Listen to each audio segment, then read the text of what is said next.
अस्पताल में कुछ काला है, और अगर जाफर मुझे पता लगा ना कि सब तुम्हारा किया धरा है, तुम्हारा तो जो मैं हाल करूंगी ना तुम याद रखोगे।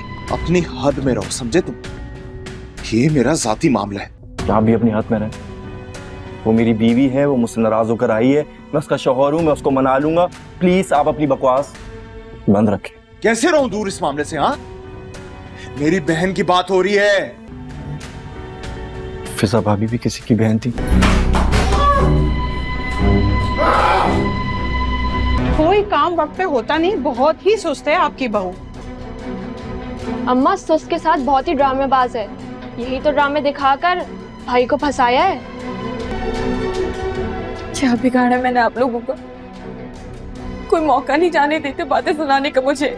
अच्छा बस करो, ज्यादा मजलूम बनने की जरूरत नहीं, बंद करो ये ड्रामे। तुम्हारे सामने कश्माला है, बच्चे हैं, तुम्हारी पूरी फैमिली है।